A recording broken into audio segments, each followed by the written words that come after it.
Waalaikumsalam warahmatullahi wabarakatuh. Oke. Apa itu kelasnya jenengan sudah ini ya? Apa itu udah keren semuanya direkam gitu ya. Jadi bagi yang ketinggalan atau pengen mendengar tadi yang didiskusikan oleh dosen sama panjenengan semua kan bisa terekam semua begitu. Jadi nggak ada alasan tertinggal begitu. Baik. Untuk materi saya yang kedua di sini kita bicara tentang masalah nilai budaya dalam penerapan komunitari terapi begitu. Kalau melihat dari topiknya sih sebenarnya hal ini apa ya ada hal apa sih ada merupakan suatu topik yang berkaitan dengan yang dulu materi yang dibahas sama Pak Eko Susilo gitu. Jadi yang namanya keilmuan keperawatan itu memang tidak bisa dibuat apa ya di blok-blok dipisah-pisahkan seperti itu. Tentunya antara keilmuan satu dengan keilmuan yang lain itu tentunya ada kadang itu ada yang apa nyambung seperti itu gitu. Jadi nanti sebenarnya untuk topik kali ini sebenarnya sudah disinggung juga waktu dulu panjenengan semua di kelas psikososial terutama adalah bagaimana aplikasi daripada teori transcultural nursing seperti itu ya dari Lindiger teori begitu. Oke. Jadi kita nanti lebih banyak diskusi aja. Untuk materi saya hanya 15 slide ya, 17 slide sudah masuk cover sama thank you-nya seperti itu. Jadi hanya 15 slide saja seperti itu. Oke. Jadi kalau kita bicara mengenai masalah nilai budaya dalam complementary terapi seperti itu ya kita sebenarnya bicara topiknya Pak Eko tapi dalam konteksnya kita terapi komplementer seperti itu. Nah, di sini nanti kita akan ini diskusi mengenai masalah definisi nilai dan budaya, masalah-masalah nilai budaya itu seperti apa dan bagaimana yang ada dalam terapi komplementer, kemudian bagaimana peran perawat dan terakhir adalah ini ya penerapan aspek budaya dalam terapi komplementer itu sendiri gitu. Baik, kalau kita bicara masalah nilai-nilai budaya, jadi di sini ada yang saya highlight, saya kecilkan dulu.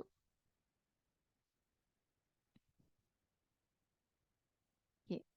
Kalau kita bicara di ini ya, kalau dilihat dari highlight saya seperti itu, kalau sebenarnya kalau kita bicara mengenai masalah nilai budaya begitu, dia adalah kita bicara mengenai masalah bagaimana nilai yang disepakati bersama oleh masyarakat setempat seperti itu. Tentunya kalau kita bicara mengenai masalah nilai-nilai budaya ini antar tempat satu dengan tempat yang lainnya, antara masyarakat yang satu dengan masyarakat yang lainnya tentunya akan berbeda-beda. Nah, dengan adanya perbedaan nilai-nilai budaya inilah yang nanti itu apabila kita sebagai seorang perawat itu kita tidak memiliki kepekaan terhadap nilai-nilai budaya, tentunya itu di akhir itu akan bisa memunculkan suatu konflik tersendiri. Jadi nilai-nilai budaya itu adalah sesuatu nilai yang disepakati bersama-sama oleh masyarakat yang isinya bisa saja dalam masalah tersebut sehingga itu nanti akan menjadi suatu acuan perilaku masyarakat setempat. Jadi bagaimana perilaku anggota masyarakat yang tersebut dianggap baik tidaknya itu acuannya adalah berdasarkan dari kesepakatan bersama dari nilai-nilai tersebut. Makanya tadi saya bilang bahwa nilai-nilai budaya antara satu tempat dan yang lainnya itu bisa berbeda-beda gitu. Mungkin di tempat saya suatu budaya tertentu itu adalah hal yang wajar-wajar saja, biasa-biasa saja gitu. Tapi mungkin di tempat lain menjadi sesuatu yang sifatnya tabu begitu. Nah, hal ini kaitannya dengan produk-produk nilai budaya ini tentunya nanti bahwa karena dengan adanya diversity atau keberagaman itu dan adanya mobilisasi yang sangat tinggi sekali, tentunya bahwa klien yang akan kita layani, yang kita hadapi itu tentunya mereka memiliki suatu latar belakang budaya yang mana nilai-nilai budayanya juga sangat beraneka ragam sekali gitu. Orang kadang kita aja beda desa aja beda, gitu ya. Apalagi beda negara seperti itu. Oke, kita nanti akan bahas satu persatu ya. Oke. Nah, bagaimana kalau definisi nilai budaya itu menurut ahli gitu ya? Salah satunya ini saya ambil dari bagaimana definisi menurut Kunchoro-Ningrat. Jadi, nilai budaya itu merupakan suatu kumpulan daripada konsepsi-konsepsi atau pemikiran-pemikiran dari warga masyarakat terkait dengan sesuatu hal yang sifatnya itu dianggap amat mulia atau baik seperti itu. Nah, di mana kumpulan daripada konsepsi-konsepsi yang berkaitan dengan hal-hal yang mulia tadi, karena ada kesepakatan, maka kesepakatan tersebut itu akan menjadi suatu rujukan atau orientasi untuk membandingkan bagaimana perilaku seseorang dengan baik tidaknya seperti itu. Oke. Bagaimana fungsi daripada nilai budaya tadi gitu? Setiap masyarakat memiliki nilai budaya masing-masing begitu. Apa sih sebenarnya fungsi? Fungsi daripada budaya itu sendiri secara garis besar adalah berfungsi untuk mengatur warga tadi, mengatur masyarakat tadi, mengatur manusia-manusia yang merupakan bagian daripada masyarakat tadi. Dalam hal apa? Yaitu dalam hal bertingkah laku begitu. Nah, nanti kalau dikaitkan dengan masalah di rumah sakit atau masalah asuhan keperawatan ya bagaimana nilai-nilai budaya itu dibawa oleh pasien dan juga keluarga pasien di dalam lingkungan ini ya layanan keperawatan seperti itu. Nah, kaitannya dengan masalah nilai budaya dalam terapi komplementer. Ini sebenarnya sih kalau menurut saya tetap juga berlaku tidak hanya kepada terapi komplementer, tapi di pelayanan kesehatan secara umum pun juga akan bisa mengalami hal ini. Nah, menurut Silva mengatakan bahwa berkaitan dengan isu-isu etik yang mungkin sangat menonjol kaitannya dengan pemberian layanan kesehatan atau perawatan itu mencakup hal yang berkaitan dengan masalah safety atau keamanan, kemudian scope of praktik itu adalah scope layanan praktik keperawatan kesehatan dan yang ketiga adalah berkaitannya dengan cultural diversity atau perbedaan budaya itu sendiri. Nah, apabila tiga hal itu adalah merupakan isu etik yang karena kalau bicara masalah isu etik maka kita tidak bisa lepas daripada nilai budaya itu sendiri begitu. Safety, scope of practice dan cultural diversity. Nah, kita fokus kepada masalah cultural diversity atau keberagaman dari budaya itu sendiri. Kalau kita menghadapi suatu masyarakat atau di sini dikatakan pasien dan juga keluarganya itu, kalau mereka memiliki latar belakang budaya yang berbeda-beda, tentunya nanti ini juga akan berimbas dalam hal kesulitan komunikasi antara perawat dan juga dengan pasien dan keluarganya. Kalau untuk komunikasinya bagus, mereka bisa menggunakan bahasa yang sama, tentunya hal itu akan mudah untuk dikomunikasikan. Tetapi apabila bahwa klien dan keluarganya itu memiliki latar belakang bahasa yang berbeda, tentunya hal itu menjadi suatu tantangan sendiri agar kita bisa memahami bagaimana latar belakang budaya. Orang bahasa aja kadang nggak nyambung, bagaimana kita akan bisa mendalami latar belakang budaya yang ada. Oke, jadi terkadang bahwa salah satu kendala dalam masalah atau nilai budaya dalam kita pemberian terapi itu adalah masalah bahasa. Ini akan nanti bisa mempengaruhi bagaimana komunikasi antara perawat dan juga yang diberikan asuhan keperawatan. Yang berikutnya adalah yang berkaitan dengan nilai budaya di sini, apabila apa nilai yang dimiliki oleh perawat dengan klien itu mengalami perbedaan. Nah, makanya tentunya kalau perbedaan itu si perawat tidak bisa bijak dalam menghadapi perbedaan tersebut, tentunya hal ini akan bisa memunculkan suatu konflik atau bahkan dilema etik seperti itu. Oke, antara apalagi keduanya memiliki sama-sama egonya gitu, mempertahankan nilai-nilai budaya yang dimilikinya begitu. Otomatis dengan perbedaan nilai-nilai budaya yang dimiliki oleh perawat dan juga yang diberikan perawatan tadi tentunya nanti juga akan bisa memunculkan konflik tersendiri seperti itu. Oke, apalagi si perawat tadi saya katakan kurang bijak dalam menghadapi perbedaan budaya atau kurang peka terhadap budaya yang dimiliki oleh keluarga dan juga pasien. Eh, Khususnya untuk yang bagaimana perkembangan ini ya, perkembangan di negara barat seperti itu. Memang sih bahwa negara barat awalnya itu mereka adalah negara-negara yang terutama menganut ya aliran rasionalisme. Pokoknya segala sesuatu itu kalau nggak masuk akal, nggak rasional gitu, dianggap sesuatu yang apa ya, dianggap sebelah mata seperti itu. Itu waktu di awal bagaimana terapi komplementer itu ini berkembang gitu. Karena kan kalau kita bicara masalah terapi komplementer kan aslinya kan bukan dari negara barat seperti itu. Jadi karena terapi komplementer itu adalah sesuatu yang bukan berasal dari negara sana, dan akhirnya dengan adanya tuntutan masyarakat menggunakan terapi komplementer itu yang semakin tinggi dan juga berkembang, itu akhirnya negara Barat itu mengambil jalan bijak, yaitu dengan cara mereka secara bertahap itu adalah mempelajari kaitannya dengan bagaimana sih efikasinya gitu, bagaimana kemampuan daripada atau manfaat dari terapi komplementer itu dalam upaya untuk memberikan pelayanan yang baik kepada klien seperti itu. Makanya akhirnya pihak negara Barat itu melakukan suatu studi ya, studi, kemudian diskusi melalui forum-forum kaitannya dengan terapi tersebut, dan akhirnya mereka perlahan beberapa terapi komplementer yang memang secara secara apa ya, secara ilmiah itu sudah pernah diteliti dan sebagainya, mereka perlahan itu bisa menerima bagaimana terapi komplementer itu bisa diterapkan untuk sebagai atau menjadi salah satu alternatif pilihan oleh masyarakat untuk menyelesaikan masalah kesehatannya. Tetapi kalau untuk di negeri Cina sih, mereka di negara sana berhasil mengkombinasikan antara ilmu kedokteran barat dan juga ilmu kedokteran timur, sehingga apa? Sehingga negara Cina itu mereka mampu untuk mengambil sisi positif dari masing-masing keilmuan tersebut, yang bisa akhirnya secara arif bisa digunakan oleh masyarakat untuk mendapatkan level kesehatan yang lebih baik seperti itu. Karena kalau eh, tentunya bahwa terapi terkomplementer itu bagi kelompok umur tertentu, bagi kelompok klien tertentu, itu memang cukup menjadi pilihan tersendiri apabila apabila dengan menggunakan ilmu kedokteran yang modern atau berat itu banyak memunculkan suatu efek samping seperti itu. Tentunya hal ini bisa menjadi suatu alternatif pilihan tersendiri bagi masyarakat yang mengharapkan kesejahteraan yang lebih baik seperti itu.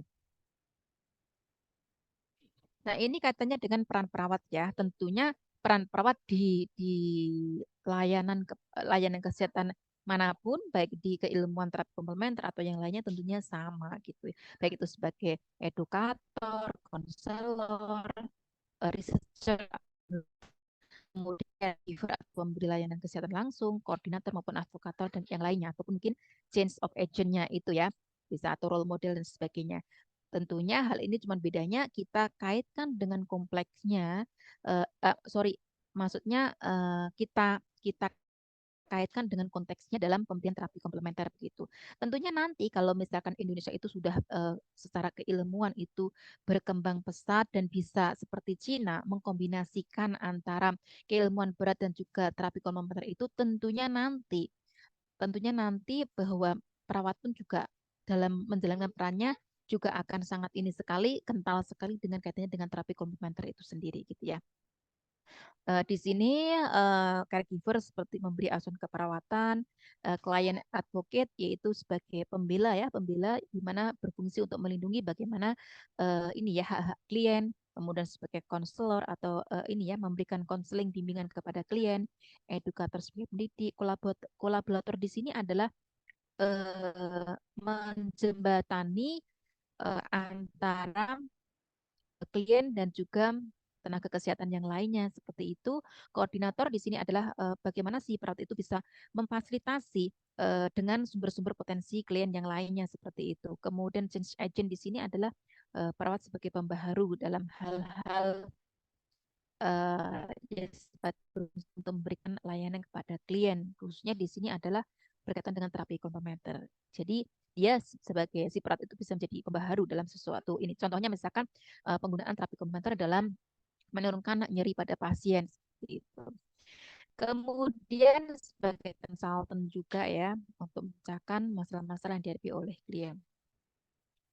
Nah, ini beberapa keterlibatan perawat yang bisa panjenengan lihat kaitannya dengan pelaksanaan terapi komplementer seperti itu. Contohnya misalkan caregiver. Caregiver di sini yaitu dengan memberikan layanan keperawatan kepada klien, misalkan upaya untuk mengurangi nyeri dengan menggunakan teknik massage, kemudian untuk terapi relaksasi dan sebagainya itu bisa menggunakan terapi massage, terapi musik. Kemudian dengan pendekatan diet pun kita perawat juga bisa memberikan ini ya edukasi.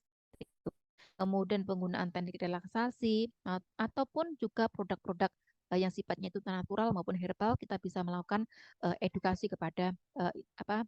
Maksudnya kita bisa mengajarkan ya, mengajarkan kepada pada klien dan juga anggota keluarganya gitu pada saat memberikan asuhan keperawatan. Kalau edukator berkaitan dengan kita memberikan materi apa berkaitan terapi komplementer dalam upaya untuk menyelesaikan masalah kesehatan yang dialami oleh klien.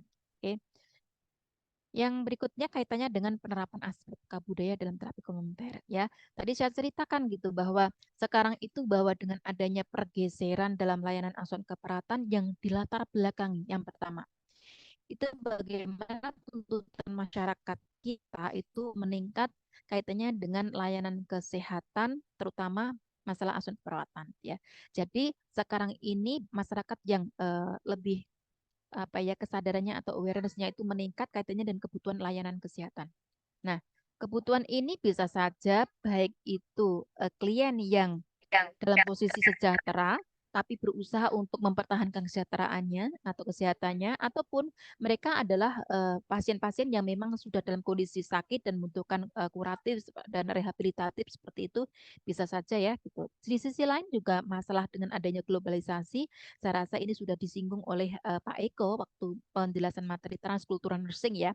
Dengan adanya globalisasi tentunya mobilisasi atau perpindahan dari penduduk itu sekarang sangat tinggi sekali. Dalam satu hari itu bisa saja seseorang itu bisa pindah negara seperti itu ya. Sekarang perpindahan tidak hanya antar desa, antar kota, antar provinsi ataupun antar ini ya, tapi sudah antar negara seperti itu. Dengan adanya proses imigrasi dan migrasi ini sendiri tentunya bahwa orang berpindah tempat itu tentunya juga akan membawa nilai-nilai budaya yang dimilikinya. Nah, di mana hal ini nanti juga akan bisa pada saat seseorang pindah ke negara lain tentunya bahwa karena mereka itu membawa nilai-nilai budaya pada saat di sisi lain mereka itu membutuhkan layanan kesehatan terutama berkaitan dengan terapi komplementer, maka nilai-nilai budaya seseorang tersebut yang sudah dibawa tadi itu bisa menjadi suatu apa ya hambatan, tantangan tersendiri bagi perawat-perawat di negara yang lain yang memberikan layanan keperawatan. Yang berikutnya lagi di sisi lain juga, yaitu dengan tadi saya katakan adanya peningkatan penggunaan terapi komplementer dengan berbagai macam alasan. Apakah itu atas saran suggestion dari dokter yang menangani sebelumnya, ataukah atas keinginan sendiri, mungkin saja dengan terapi sebelumnya yang diikutinya itu adalah mungkin menjenuhkan atau belum ada hasil maksimal, kemudian dia tertantang untuk mencari alternatif terapi komplementer yang lainnya, ataupun memang bahwa dengan berbagai macam alasan dari awal itu si klien itu memang tertarik dengan terapi komplementer, tidak tertarik dengan kesehatan terapi kedokteran yang modern seperti itu. Nah, tentunya dengan adanya pergeseran dari layanan asuhan keperawatan ini, tentunya bahwa seorang perawat itu juga menghadapi suatu tantangan tersendiri. Bagaimana seseorang itu menghadapi beraneka macam perubahan-perubahan tadi. Tentunya perubahan tadi juga akan mempengaruhi bagaimana si klien dan juga keluarga yang kita hadapi begitu. Nah, tentunya kita memang senjata kita kan proses keperawatan. Maka di proses keperawatan inilah nanti dari mulai pengkajian sampai evaluasi tentunya juga akan sangat terpengaruhi. Oke, misalkan di pengkajian.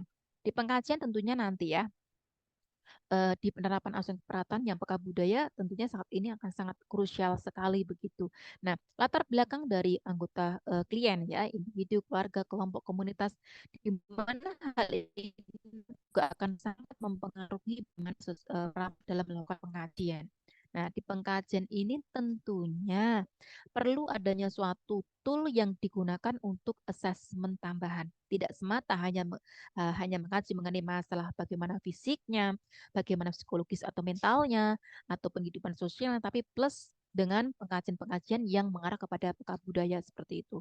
Saya belum kurang tahu ya apakah di tempat pekerjanya panjenengan semua itu sudah ada tool atau instrumen yang memang mengkaji yang sifatnya adalah peka budaya itu sebagai upaya untuk budaya kalian karena kita menyadari bahwa latar belakang budaya itu sangat mempengaruhi bagaimana kita dalam melakukan pendekatan pada saat memberikan asuhan keperawatan. Nah, tentunya hal ini hasil pengkajian yang kita tadi ya, yang pakar budaya tersebut tentunya nanti juga akan mempengaruhi bagaimana pada saat kita mau menegakkan sebuah diagnosa, intervensi, implementasi maupun evaluasi. Jadi sebagai solusinya adalah maka kita bisa menggunakan teori keperawatan yang sudah pernah jenengan pelajari, yaitu dengan pendekatan transkultural itu tadi ya. Jadi dengan memahami teori transkultural nursing itu nanti panjenengan bisa mengimplementasikan bagaimana dia itu nanti akan sampai diangkat diagnosanya, intervensinya seperti apa, dan sampai evaluasi seperti apa. Oke, jadi tidak mengenai pendekatan masalah fisik, psikologis, mental, sosialnya saja. Oke, kemudian yang perlu kita perhatikan ya, penting sekali kita perhatikan bahwa keberagaman budaya, nilai-nilai ini apabila seorang perawat itu mengabaikan adanya keberagaman tersebut, latar belakang yang dimiliki oleh klien dan keluarga, tentunya hal ini nanti bisa menyebabkan cultural shock seperti itu ya, shock secara budaya seperti ini ya. Biasanya cultural shock atau shock secara budaya ini biasanya dialami oleh perawat pada saat apabila seorang perawat itu nggak mampu untuk beradaptasi dalam menghadapi perbedaan tersebut. Nah, sehingga apabila seorang perawat itu dia itu nggak mampu beradaptasi secara adaptif seperti itu, maka nanti akan bisa memunculkan ketidaknyamanan, ketidakberdayaan, sehingga kondisi tadi itu tentunya nanti akan bisa mempengaruhi bagaimana quality atau kualitas layanan keperawatan yang kita berikan kepada ini ya, kepada klien dan juga keluarganya. Sebagai contohnya misalkan case satu ya, contohnya segini. Pada saat seorang klien itu menghadapi rasa nyeri gitu, beberapa daerah atau negara itu tentunya dalam mengekspresikan dalam atau merespon rasa nyeri yang dialami itu bisa berbagai macam. Ada di negara tertentu yang mereka suatu hal yang wajar sekali kalau misalkan menghadapi nyeri itu mereka berteriak atau menangis atau suatu apa ya berespon yang berlebihan ya, histerisnya berlebihan itu adalah suatu hal yang wajar sekali. Tetapi apabila hal itu bertentangan dengan nilai-nilai budaya yang dimiliki oleh perawat gitu. Misalkan seorang perawat memiliki nilai budaya bahwa kalau sakit itu ya udah cukup aja dengan diam, atau mungkin seandainya berhenti pun juga berhenti yang pelan, atau mungkin dianjurkan berdoa, atau bahkan memarahi klien yang dianggap bahwa itu melakukan suatu hal yang sifatnya mengganggu pasien lain seperti itu. Nah, tentunya bahwa ketidakpemahaman atau kebutaan budaya yang dilakukan oleh perawat ini tentunya akan bisa sangat mempengaruhi bagaimana layanan keperawatan diberikan kepada klien tersebut seperti itu. Oke, contoh yang berikutnya adalah ini ya di negara Saudi begitu. Jadi ini awal mula yang dulu pernah saya alami juga di mana saya eh, ya, shock cultural itu juga pernah saya mengalaminya gitu pada waktu saya masih bekerja di Saudi Arabia gitu di rumah sakit King Fahd Hospital Madinah itu eh, karena saya mengalami hal itu gitu. Terutama contohnya hal ini ya. Saya dulu nggak kepikiran kalau hal itu se ekstrim itu begitu. Jadi kalau misalkan di sana itu di hospital di sana itu kalau pada saat ziarah time atau jam besuk gitu ya, maka di sana semua semua tirai-tirai yang menutupi daripada pasien itu semuanya itu harus ditutup semua seperti itu. Apalagi apabila klien tersebut adalah klien perempuan. Kemudian pada saat kita mentransfer pasien ya, terutama pasien perempuan itu, maka full body atau seluruh wajah sampai ke wajah Pak, seluruh tubuh klien masuk wajah klien itu adalah semua harus tertutup seperti itu. Tapi tertutup di sini bukan berarti bahwa si klien itu nggak bisa melihat luar begitu ya. Meskipun seseorang itu memakai cadar pun bahwa seseorang itu bisa melihat dengan bebas keluar begitu. Jadi hanya kita saja orang orang lain nggak bisa bebas melihat wajah si pasien tersebut, tapi klien bisa melihat itu. Kemudian juga di sana juga nggak ada yang namanya perawat laki-laki, terutama perawat Saudi itu yang namanya merawat klien perempuan itu nggak ada. Apalagi kliennya tersebut adalah klien sadar. Tetapi kalau untuk yang di khususnya di critical area, di ICU dan sebagainya itu ada beberapa di antara mereka yang memang berkenan untuk melakukan menjadi perawat di sana, tetapi mereka tidak hanya sekedar merawat, tidak pernah melihat atau melihat di bagian-bagian selain wajah dan juga mungkin kakinya saja. Mereka tidak tidak berkenan untuk melakukan tindakan-tindakan yang melewati itu seperti itu. Tidak seperti di Indonesia yang terlalu vulgar sekali. Menurut saya terlalu vulgar sekali begitu ya. Oke, seperti itu. Kemudian selain itu juga kaitannya dengan tenaga medis yang ada di sana itu adalah memang mereka gender friendly. Jadi kalau misalkan ronsen itu ronsen perempuan yang melakukan ya yang perempuan. Ultrasound yang meskipun hanya terekspos perutnya saja, yang mereka melakukan adalah memang sesuai dengan dokter perempuan yang melakukan juga perempuan seperti itu.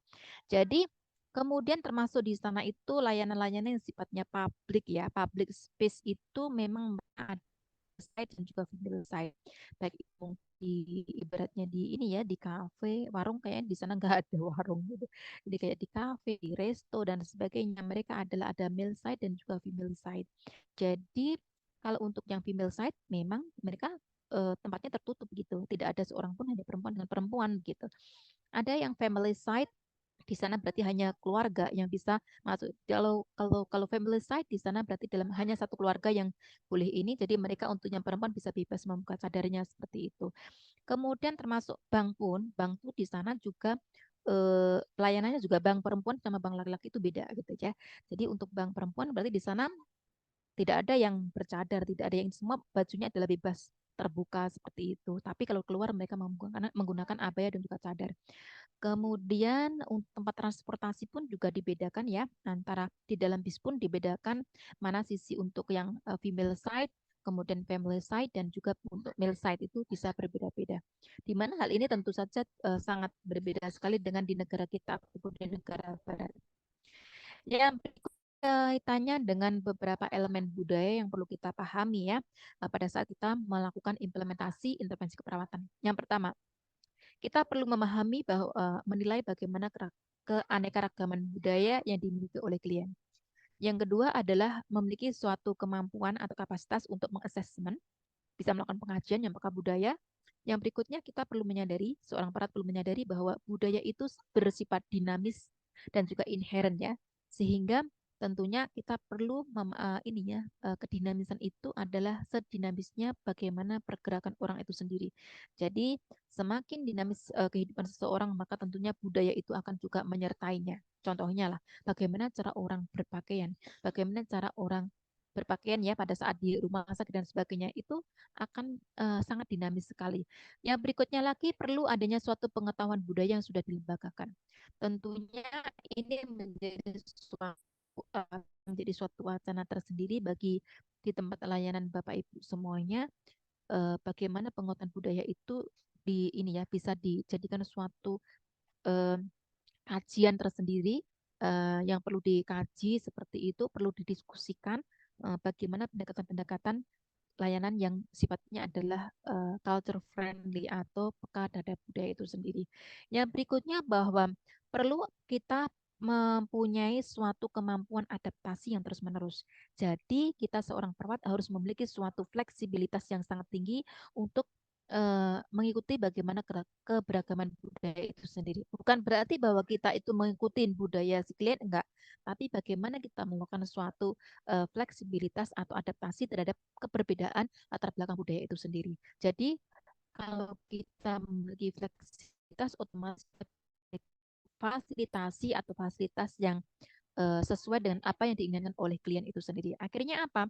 Dampak kepemahaman ini terhadap kepekaan budaya ini sendiri tentunya nanti akan bisa memberikan suatu satisfaction atau kepuasan dari klien dan juga anggota keluarganya pada saat mencari semua seperti itu.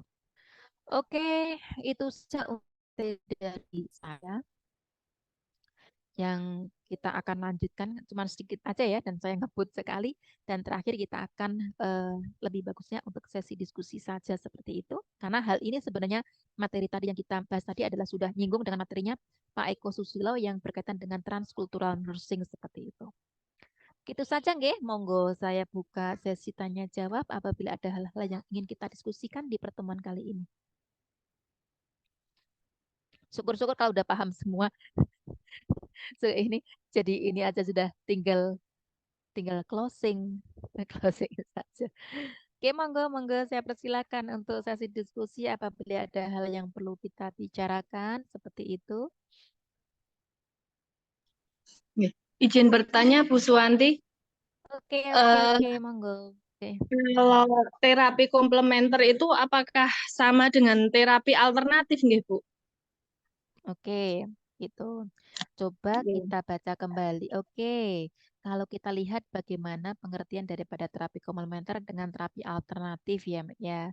Oke, memang kalau untuk jadi intinya tuh begini. Untuk terapi komplementer itu adalah suatu terapi yang memang bahwa jenis terapi tersebut sudah dilakukan suatu ini ya, suatu apa kajian yang mendalam, kajian secara ilmiah yang apa kaitannya dengan hal tersebut sudah dibuktikan oleh suatu kegiatan ilmiah, baik itu penelitian seperti itu. Jadi ada beberapa beberapa terapi alternatif yang mungkin di antaranya itu kalau memang dia itu sudah pernah dilakukan suatu kajian ilmiah atau penelitian dan sebagainya, tentunya hal itu yang sudah dilakukan tadi otomatis bisa masuk pada terapi komplementer. Tapi yang namanya terapi alternatif itu tidak sama dengan terapi komplementer. Kalau kita mengacu kepada definisi dari terapi komplementer, loh, Bu Ika. Ngeten? Oke. Berarti untuk perbedaannya cuman kalau yang terapi komplementer itu didasarkan pada penelitian gitu ya, Bu ya. Mm-mm. Mm-mm. Tapi kalau yang alternatif tidak Beberapanya tidak bisa beberapa dibuktikan. iya nggak semua daripada Itu tidak terapi sama. alternatif itu nggak semuanya itu sudah dibuktikan gitu. Kadang-kadang kan gini ya, Oh. contohnya misalkan beberapa di masyarakat kita itu yang memiliki suatu keahlian tertentu begitu, di mana keahlian itu dia miliki adalah bersifat turun temurun seperti itu. Nah kadang kan tapi memang kadang itu bahwa apa yang dia lakukan itu baik itu apakah memang benar ada efeknya, benarkah atau kebenaran ataukah karena bagaimana ya kita kan nggak tahu di faktor X-nya yang kita ini begitu. Ternyata kalau seseorang itu kan jodoh gitu ya, cocok dengan terapi alternatif tersebut seperti itu. Padahal secara ilmiah kita kadang nggak masuk, kok bisa sih dengan seperti disentuh aja kok bisa ini gitu kan. Itu kan ada beberapa seperti itu begitu. Makanya kalau ini bisa masuk di kriteria di tadi terapi alternatif itu gitu. Tapi kalau terapi komplementer sudah ada pendekatan-pendekatan yang sifatnya keilmiahan seperti itu. Gitu, Mbak Ika. Oh, nggih, nggih. Terima kasih, Oke, Bu. Satu oke. lagi boleh, Bu? Oke, oke. Nggih. Kalau terapi komplementer itu apa bisa diterapkan bersamaan dengan terapi medis ya, Bu? Bisa. Tadi kan di Bisa. Cina udah, iya, tadi di Cina kan udah dikatakan, mereka bisa mengkombinasikan antara terapi komplementer dengan terapi medis seperti itu. Dan ini saya dengan mata kepala sendiri, saya pernah, karena kan saya dulu studinya di master degree-nya kan di Thailand ya, di Bangkok gitu. Jadi saya pernah melakukan yang namanya study tour begitu, kunjungan ke rumah sakit di mana mereka itu adalah memang mengkombinasikan, mereka berdampingan antara terapi medis itu dengan terapi komplementer. Jadi yang namanya resep-resep dan sebagainya itu saling ini saling melengkapi antara antara yang medis dengan yang komplementer tadi seperti itu. Jadi di sana itu kalau di Thailand itu sangat berkembang sekali yang namanya keilmuan program studi yang sifatnya ke arah terapi komplementer seperti itu. Banyak sekali program studi seperti itu. Kalau di Indonesia kan belum ya. Di sana banyak sekali terapis-terapis yang bisa mereka memiliki lulus dari lulusan prodi tertentu itu ada seperti itu. Jadi di sana ada rumah sakit yang secara resmi oleh negara diperbolehkan ini maksudnya dibuka secara umum seperti itu dan itu memang diakui begitu. Oke. Kalau untuk di Indonesia kan belum ya gitu. Nah, kalau untuk sekarang sih untuk yang di Indonesia ada juga kan yang misalkan kedokteran holistik dan sebagainya itu kan juga mau nggak mau komplementer diaplikasikan di ini untuk kedokteran-kedokteran yang holistik itu di dalamnya kan juga ada juga terapi-terapi komplementer yang diterapkan seperti itu.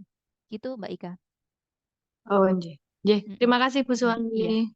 Jadi sangat menyenangkan sekali gitu. Kok ada ya gitu. Jadi sampai dari kalau di Thailand itu yang booming itu kaitannya dengan terapi itu, kemudian masalah kecantikan dan sebagainya itu tuh benar-benar mereka baik untuk yang ini ya, terutama untuk yang apa itu klinik-klinik kecantikan seperti itu mereka sudah mengkombinasikan antara kedua hal tersebut seperti itu. Jadi eh, apa banyak sekali tempat-tempat praktik yang di public space yang bisa kita dapatkan untuk ini untuk apa perbaikan kesehatan kita gitu. Ya tergantung kita aja kita pengen memilihnya yang mana, apakah yang modern kah, atau yang kombinasikan, atau yang benar-benar murni yang komplementer seperti itu. Gitu. Oh, Kayak Bu Ipung sekarang juga dalam upaya ini loh, Bu Ipung juga lagi ngurus perizinan untuk ini praktek praktek klinik untuk terapi komplementer. Jadi intinya kayaknya mengambil yang holistic care gitu. Ngomong-ngomong kalau misalnya siapa aja yang ini yang di rumahnya buka praktek dan sebagainya bisa menjadi suatu ide tersendiri, mungkin panjenengan menekuni terapi komplementer tertentu dan itu bisa dikombinasikan dengan layanan kesehatan yang panjenengan berikan. Jadi tidak melulu dengan kaitannya yang sifatnya itu saja gitu. Jadi itu bisa menjadi nanti jenengan bisa mengikuti ke pelatihan-pelatihan yang ada, kemudian bisa dipasang plang gitu di depan itu ya terapi apa gitu bisa diberikan seperti itu. Gitu. oh, nggih, nggih. Terima kasih, Bu. Oke, oke, sama-sama saya buka chatnya ya. Chatnya di sini bentar. Mbak Narwati, izin bertanya bagaimana caranya agar dalam memberikan terapi komplementer dapat diterapkan dan tetap dapat menghormati nilai spiritual dalam budaya tertentu. Oke, terima kasih Mbak Narwati atas pertanyaannya ya. Nah, kita kan senjata kita itu kan proses keperawatan ya. Jadi proses keperawatan itu kan berawal dari pengkajian itu sendiri. Jadi agar kita pada saat kita memberikan terapi komplementer itu agar bisa diterapkan, agar peka terhadap budayanya si klien, maka ya kita balikan lagi bagaimana hasil pengkajian kita gitu. Sebagai contohnya misalkan, oh nilai-nilai budaya yang dimiliki oleh klien itu lebih cenderung kepada yang ke ini ya, ke yang Islamik seperti itu.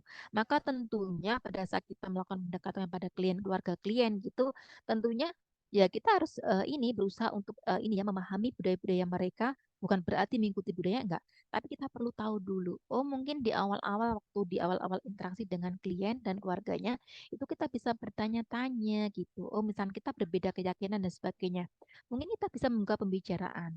Apa yang bisa kami fasilitasi terhadap Bapak Ibu semua apabila kami ingin memberikan terapi ini gitu. Terapi ini adalah namanya ini, tujuannya ini, nanti akan dilakukan seperti ini begitu. Di mana hal ini bertentangan nggak dengan apa ya, dengan nilai-nilai spiritual yang dimiliki oleh keluarga pasien dan sebagainya. Ini tentunya makanya kan kita balikkan lagi. Arti pentingnya pada saat kita melakukan assessment atau pengkajian yang peka budaya tadi, tentunya kalau kita ingin bahwa pengkajian itu adalah sesuatu yang sifatnya dilembakan di rumah sakit yang bersangkutan, maka perlu adanya suatu diskusi yang mendalam kaitannya dengan pembuatan atau penyusunan tool pengkajian itu sendiri. Ini menjadi suatu poin tersendiri kepada ini terhadap kepuasan daripada customer juga gitu. Kalau ternyata sampai sedetail itu ya kita diperhatikan seperti itu. Jadi tidak jadi nggak dipukul rata gitu. Mereka mempunyai keyakinan apa, punya nilai budaya seperti apa gitu. Itu tentunya akan menjadi satu poin tersendiri bahwa eh, bagi orang-orang pasien yang aware atau peduli dengan masalah hal-halnya karena terkadang nilai budaya itu adalah sesuatu yang sifatnya prinsipal yang kadang itu nggak bisa ditawar-tawar begitu ya jadi ini menjadi suatu poin tersendiri kelebihan daripada servis yang diberikan oleh rumah sakit tersebut seperti itu jadi kita balikkan lagi hasil pengajiannya seperti apa dan kemudian kita lakukan pendekatan baru menentukan intervensinya seperti apa begitu Mbak Nawati jika ini bisa ya bisa apa oke oke gimana Mbak Untuk Narwati monggo enggak Bu, makasih. Bu mau tanya lagi, bekam Bu, efek oke dari oke apa itu bagaimana? suaranya kok Ya, putus-putus terima ya kasih. adakah yang mendengar suaranya Mbak Narwati kalau dari sisi saya sih suaranya putus-putus begitu Eh, mungkin ada yang bisa Mau tanya, efek dari terapi bekam Bu. oh ya Mm-mm. Itu seperti apa gitu ya Iya Bu. Ya. oke terima kasih bekam ini sudah dibahas sama dosen lain belum ya oh kayaknya nanti saya atas atau mungkin saya ya nggak tahu apakah saya ada ini carving dengan ini ya. Jadi kalau untuk bekam itu sendiri, bekam itu kan ada dua teknik ya, ada yang dry sama yang wet gitu. Itu ada yang dry itu yang kering sama yang basah begitu. Kalau untuk yang kering dia tidak ada suatu proses puncture atau tusukan gitu. Tapi kalau untuk yang basah itu dia ada proses penusukan agar nanti ada darah-darah yang kotor itu bisa keluar seperti itu. Jadi tadi manfaat ya Mbak Narawati ya? Manfaat kan ya? tujuan ya? Iya Bu, efeknya Oke. Bu, efeknya ke kesehatan kan sering yang basah itu kan Bu Efek ada keluar darah. enggak, kalau efek itu kan hal yang efek samping maksudnya ya. Maksudnya kalau Iya Bu, efek atau karena efek itu adalah berkaitan dengan efek samping. Tapi kalau sama ini manfaatnya manfaat, juga Bu. oke, manfaat dan efek sampingnya gini ya. Iya Bu, Oke. iya Bu. Ya, salah satu manfaatnya daripada bekam itu sendiri adalah apa? Dia fungsinya karena nanti kan itu sasarannya itu kan tujuannya itu adalah untuk apa itu mengeluarkan daripada zat-zat racun yang sifatnya toksin di dalam atau toksin di dalam tubuh kita itu untuk dikeluarkan seperti itu. Jadi di sana nanti bisa mengenai daripada pembuluh darah yang di superficial seperti itu sehingga nanti beberapa ini akan bisa dikeluarkan lewat sekresi untuk yang khususnya untuk yang bekam basah seperti itu akan dikeluarkan seperti itu. Kemudian juga bisa memperlancar peredaran darah dan sebagainya. Jadi beberapa klien yang selain itu juga bisa selain untuk mengeluarkan zat-zat sifatnya toksin tadi juga bisa memberikan efek relaksasi, kemudian juga apa itu bisa berfungsi untuk mengurangi rasa nyeri pada bagian-bagian tertentu, terutama misalnya kayak persendian dan sebagainya itu bisa dimanfaatkan. Gitu ya, Mbak ya. Kemudian kalau untuk yang dry itu sebenarnya nggak begitu berefek sekali ya, karena kan kalau untuk yang sekarang itu kan kalau untuk yang sekarang itu tekniknya kan sudah pakai alatnya sudah yang pakai yang modern ya. Kalau untuk yang jadul ya zaman dulu kala itu kalau bekam yang sederhana itu adalah kita tinggal aja pakai koin dengan kertas, koinnya dibungkus pakai kertas, kasih sumbu ke atas, dinyalakan ditaruh di punggung-punggung gitu, dinyalakan, setelah itu ditutup pakai gelas. Itu sudah bekam gitu ya. Bekam gitu. Tapi itu kan bekam yang lama. Tapi untuk yang sekarang kan sudah nggak pakai seperti itu gitu alatnya gitu. Jadi kalau untuk efeknya itu untuk yang kering dengan alat yang modern sih hampir ini ya, saya katakan sangat minimal sekali seperti itu. Paling kalau ini juga agak ini ya lebam-lebam seperti itu. Tapi kalau untuk yang basah itu memang ada ini sih ada tusukan-tusukan seperti penggunaan jarum seperti itu. Tapi untuk antisipasinya kalau kalau pelaksanaan bekam basah atau wet bekam itu dilakukan secara SOP, maka tentunya itu juga sangat minimal sekali. Karena meskipun ada tusukan melukai itu juga eh, ada setelah selesai itu ada yang namanya dressingnya ya. Dressing itu untuk antisipasi agar ada kayak tutupnya atau plasternya yang sifatnya itu adalah antibiotik sehingga bisa diminimalkan kaitannya dengan adanya infeksi dan sebagainya seperti itu. Gitu Mbak Narawati. Saya sebenarnya pengen sekali sih untuk mencoba bekam itu ya. Yang rutin Iya itu Bu, adalah oke Bu Bu. Ipung. Bu Terima Ipung itu kasih dia Bu. melakukan rutin. Ya, Bu Ipung itu melakukan bekam rutin setiap bulannya begitu ya. Kayak untuk maintenance ini sih, untuk meningkatkan kualitas hidup juga ya. Berbagai macam, terutama bagi orang-orang yang masih suka cheating, suka makan sembarang dan sebagainya. Itu tentunya nanti produk-produk radikal bebasnya juga sangat tinggi sekali, maka hal itu juga bisa bermanfaat untuk mengeluarkan zat-zat toksin yang ada seperti itu. Tapi bagi orang yang sudah benar-benar ini ke healthy lifestyle-nya sudah maksimal gitu sih nggak begitu ini banget begitu. Karena dengan sendirinya itu akan terkikis dengan sendirinya kaitannya dengan produk-produk buangan produk-produk buangan metabolisme yang tidak diinginkan gitu. Oke, berikutnya ini Mbak Smihar. Bagaimana tanggapan Ibu tentang cabut angin yang tekniknya menggunakan bawang merah? Apakah masuk dalam terapi komplementer atau alternatif ya? Ternyata dalam kenyataannya sangat memengaruhi masuk angin. Oke, kalau untuk yang terapi ini saya ini saya kebetulan saya juga pernah mendengarkan bagaimana penjelasan seorang terapis kaitannya dengan penggunaan ini bawang gitu ya, bawang bawang merah. Ini adalah kerukan dengan bawang merah atau dengan teknik yang lainnya saya ini ya. Oke. Pokoknya penggunaan bawang gitu ya, bawang merah. Sebenarnya untuk kerukan kalau menggunakan bawang merah memang itu hal yang dianjurkan, bukan menggunakan logam. Saya pernah menjelaskan bagaimana penjelasan seorang terapis ya, apakah dia latar belakang dokter atau enggak, saya kurang ini. Bahwa memang terapi dengan menggunakan bawang merah itu adalah salah satu local wisdom yang dimiliki oleh negara Indonesia begitu dan beliaunya sangat bangga sekali bagaimana menjelaskan secara ilmiahnya bagaimana bawang merah itu bisa digunakan untuk menjadi suatu terapi. Kalau kita bisa menemukan evidence base-nya, jurnalnya dan sebagainya, tentunya itu bisa masukkan dalam terapi komplementer seperti itu. Saya yakin udah banyak. Kalau saya secara pribadi belum pernah membaca secara langsung untuk ininya sih penggunaan untuk yang masuk angin ini gitu. Tapi dari apa yang pernah saya dengarkan, saya rasa itu bisa layak untuk bisa dipertimbangkan itu masuk dalam terapi komplementer bukan alternatif lagi begitu. Jadi di sana memang ada penjelasan-penjelasan ilmiahnya mengapa hal itu bisa digunakan begitu. Dan ini saya rasa selaras dengan aliran naturopati ya. Naturopati ini dia menggunakan hal-hal yang sifatnya natural ke dalam pengobatannya gitu. Itu Mbak Mihar untuk jawaban saya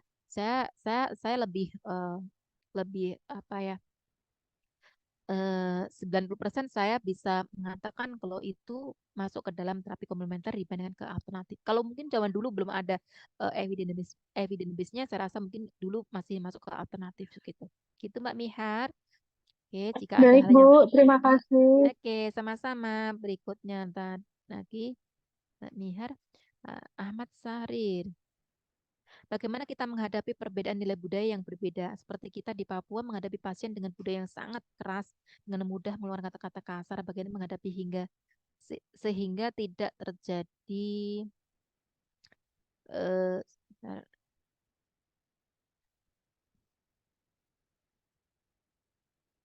sehingga tidak oh Mbak Christine ya. Sip. Mbak Christine dulu, maaf. Apa efek samping dari terapi komplementer sih? Terapi komplementer itu kan sangat luas sekali ya, Mbak Christine, Natalia. Jadi kalau misalkan tidak jelaskan satu satu jenisnya itu saya juga nggak bisa menjelaskan ini ya, karena terapinya sangat luas sekali. Tadi sudah sebagai contohnya tadi penggunaan bekam dan sebagainya sudah saya jelaskan. Contohnya seperti itu. Kita masuk ke pertanyaannya. Eh, yang Pak Sahrir tadi tuh setelah oh maaf. Oke. Bagaimana menghadapi ini ya, menghadapi culture yang dari orang-orang Papua yang ini ya sehingga menyebabkan culture shock tadi. Ya gitu ya. Oke, saya bisa bisa memahami bagaimana Pak Ahmad Sari kan aslinya dari mana Jawa ya? Atau dari mana gitu?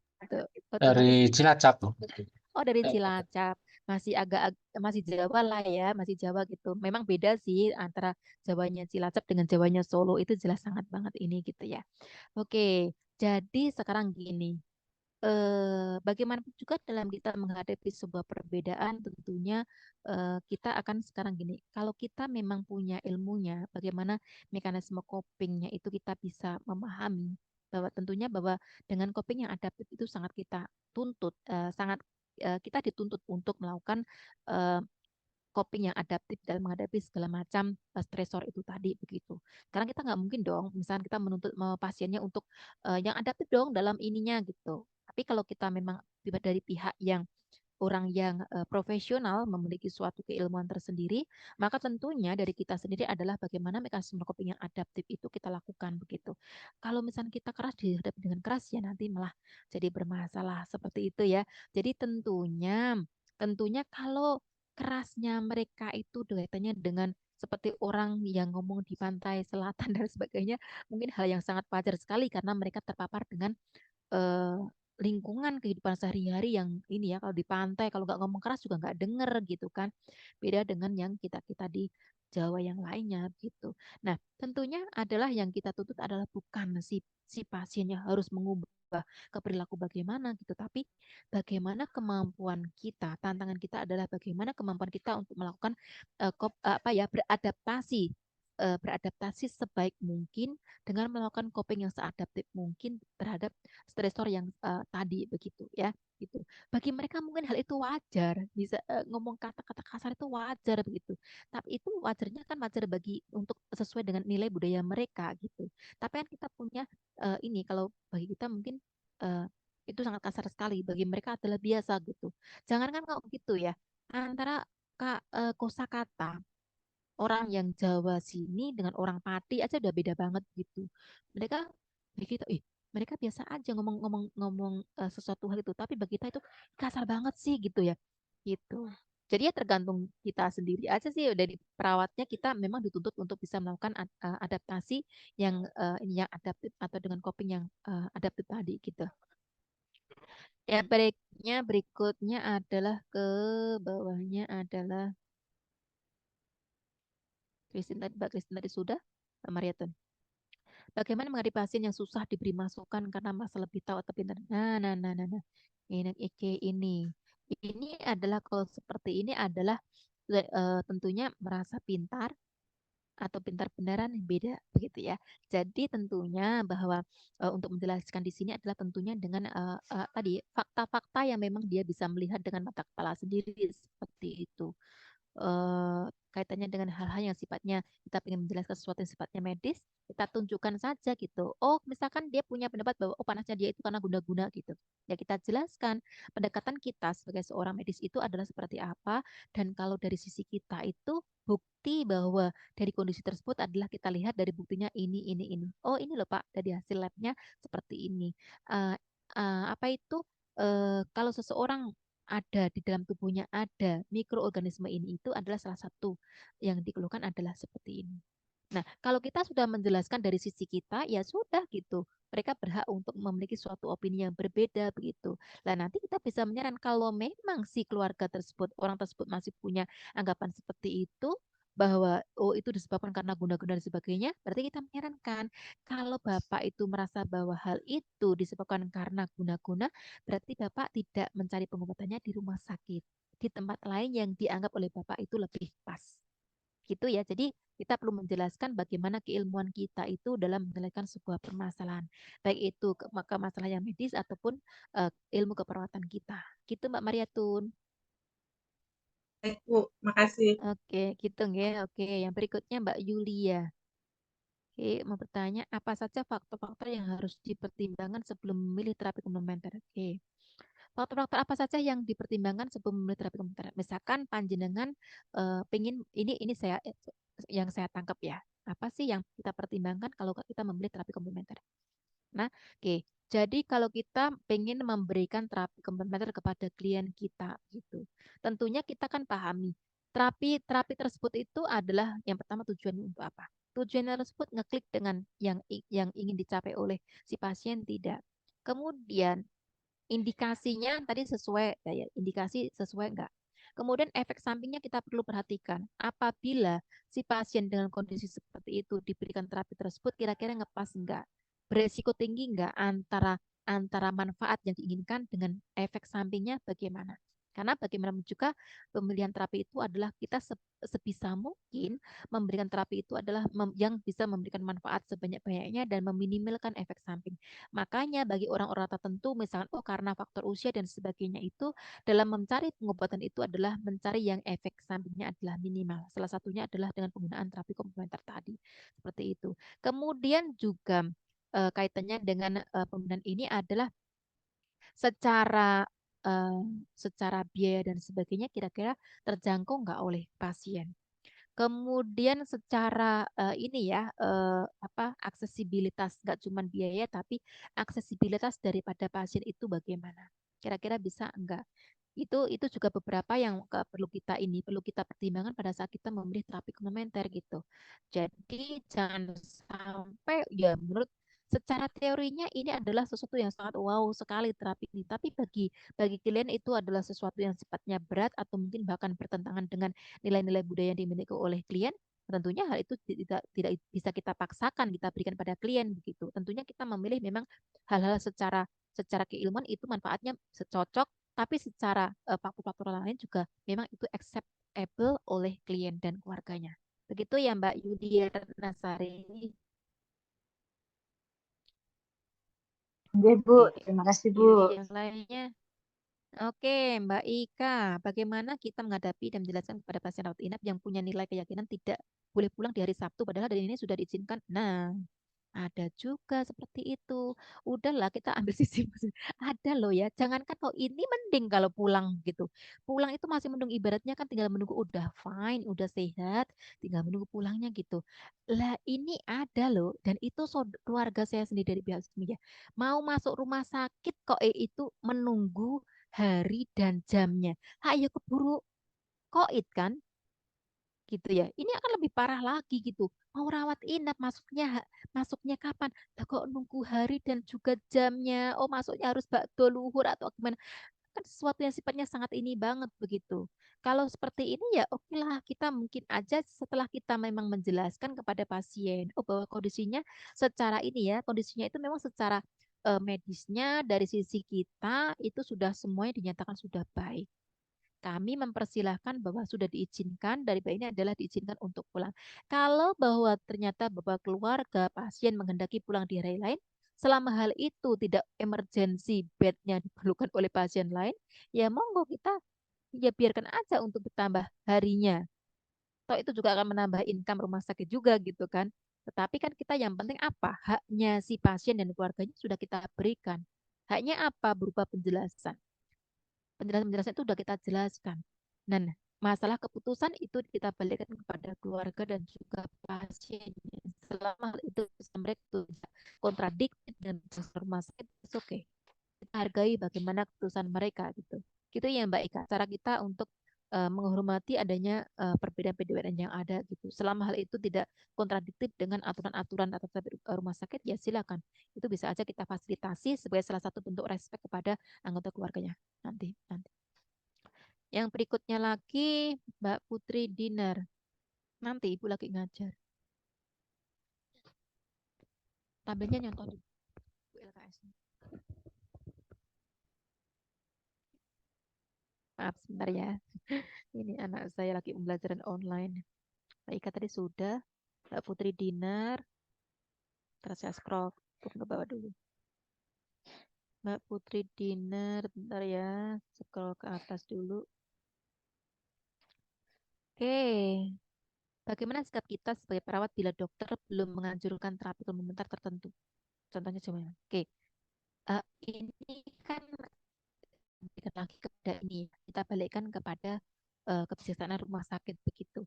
Kalau memang dari ya tentunya lah kalau ilmu kedokteran tentunya pihak mereka akan jelas akan kekeh dengan pendapatnya dari keilmuan medisnya seperti itu. Tapi bagi rumah sakit yang memang mereka memiliki suatu kebijaksanaan dan sudah berkolaborasi dengan terapi komplementer, maka mau nggak mau dari dokter yang bersangkutan tadi memang bisa mengikuti daripada aturan rumah sakit. Tapi kalau rumah sakitnya belum menerapkan penkolaborasian dengan terapi komplementer ya tentunya mereka akan menggunakan anjuran terapi medisnya itu seperti itu. Jadi kalau misalkan ada pasien yang di bawah ini dokter tersebut, kalau si pasien ingin menggunakan terapi yang lainnya ya itu dibalikkan kepada pasiennya. Mereka bebas untuk menentukan mau pakai terapi apa itu haknya si pasien seperti itu. Oke. Jadi itu dibalikkan kepada pasiennya, pengguna pengguna pengguna ini ya, pengguna jasa daripada ini. Terus mantapnya si pasiennya bagaimana gitu. Mungkin kalau nggak mantap dengan dokter tersebut bisa aja dia menggunakan dokter lain bisa seperti itu. Toh si pasien itu memiliki hak mau dirawat oleh siapa itu kan mereka memiliki hak seperti itu. Itu untuk Mbak Dinar ya. Oke, jadi kita balikkan kepada aturan atau kebijaksanaan dari rumah sakit tersebut. Kemudian untuk Mbak Terima Disna, kasih, Bu. jika memberikan, oke, sama-sama ya. Jika memberikan terapi komplementer pada saat masa perawatan pasien di rumah sakit, apakah bisa kita lakukan secara mandiri atau harus meminta izin? Oke, lalu bagaimana cara penyampaian ke dokter ini agar kita tidak terkesan mengintervensi? Oke, jadi gini, kalau keilmuan kita berbeda itu. Jadi kalau kita mau menyelesaikan masalah-masalah keperawatan, ya kita menggunakan pendekatannya keperawatan. Nanti kita bisa lihat di dalam NIC itu nursing intervention kita gitu. Misalkan si pasien itu mengeluh mengenai masalah nyeri ya. Pendekatan oleh dokter sama kita kan berbeda. Makanya pada saat kita menggunakan terapi intervensi di mana itu adalah intervensi keperawatan, meskipun itu adalah terapi komplementer, ya kita tidak perlu melakukan keizin kepada dokternya.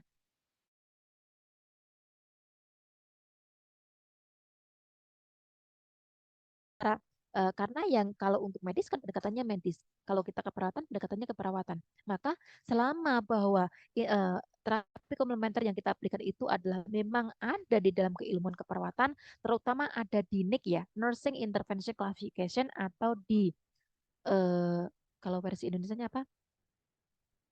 SDKI satunya apa Siki ya. di psiki, ya silakan lakukan saja. Itu adalah di otonominya si perawat dong kita memberikan ini. Karena kita pendekatannya adalah pendekatan keperawatan gitu ya. Itu untuk Mbak Disma ya. Bisa kita lakukan secara mandiri, tidak harus ini terutama misalkan kita mau menurunkan skala nyerinya dengan menggunakan ini ya terapi relaksasi otot progresif gitu. Ya kita bisa lakukan mandiri gitu, kita lakukan itu sendiri menggunakan teknik relaksasi yang itu bisa, nggak perlu harus lapor ke dokter. Toh itu bidang kita kok gitu. Jadi justru kita memang ini ya bekerja sama dengan dokter, mereka dengan pendekatan medis, kita dengan pendekatan keperawatan bersinergi. Gitu untuk Mbak Desma. Oke.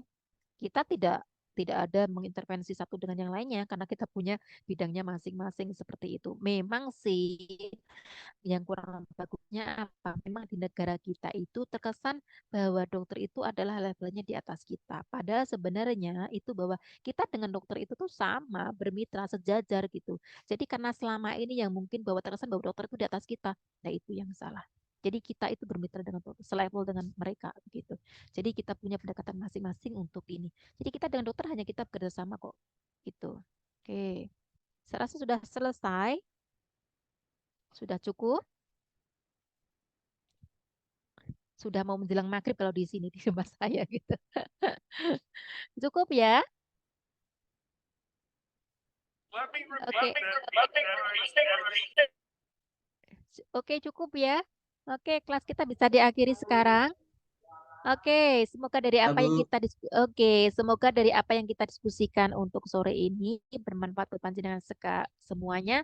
Dan tentunya hal yang ekspektasi saya adalah saya menginginkan bagi teman-teman yang ini ya, yang punya klinik sendiri, yang apa ya, yang ada suatu inspirasi, yang dia memiliki passion atau ketertarikan di masalah praktek klinik, di praktek mandiri, silakan. Terapi komplementer sangat luas sekali, di mana hal itu sangat bagus sekali, bisa dijadikan suatu apa ya, ibaratnya kalau menu kafe itu adalah ditambahan menu pilihan seperti itu. Jadi itu menjadi suatu pilihan-pilihan yang bisa dikombinasikan dengan pendekatan yang selama ini panjenengan berikan kepada klien, sehingga akan apa ya, meningkatkan kepuasan klien-klien yang datang pada panjenengan. Jadi tentu saya yakin kok mereka itu akan satisfied dengan tambahan-tambahan terapi komplementer yang diberikan saat ini. Apalagi terapi komplementer adalah sangat minimal kaitannya dengan resiko gitu. Oke, Bu, bagaimana kalau kita diminta tolong sama pasien untuk suntik ozon? Kalau memang kita paham, silakan lakukan karena itu bisa apakah pemberian maksudnya apakah kalau panjenengan itu bisa silakan melakukan. Tapi kalau memang itu di luar ini ya, tidak pasien tersebut di luar tanggungan kita, bukan kelolaan kita, ya jangan dilakukan. Gitu dengan alasan bagaimana gitu. Tapi kalau itu Anda punya lisensi untuk memberikan terapi tersebut, silakan. Tapi kalau enggak sebisa mungkin bagaimana cara kita untuk menolaknya dengan berbagai macam alasan yang sifatnya profesional. Itu kalau tansi aja mungkin bisa ini. Oke. Gitu aja ya. Untuk yang lainnya nanti bisa sambung untuk kesempatan berikutnya karena waktu sudah maghrib. Seperti itu saya lagi mohon maaf kalau ada hal yang kurang berkenan di hati panjenengan semuanya. Semoga bermanfaat. Saya tutup sekian. Assalamualaikum warahmatullahi wabarakatuh. Salam sehat selalu buat semuanya. Sukses sampai lulus. Terima kasih, selamat malam, Bu. Sukses sampai oke malam. Sukses dan sehat selalu sampai lulus. Amin. Amin. Terima kasih, Bu. Terima kasih, Bu.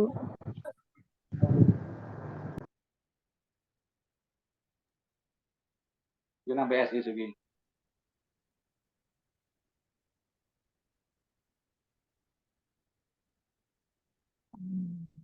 Kita topeng panen lo kan datang. Tapi panen. Pemborosan.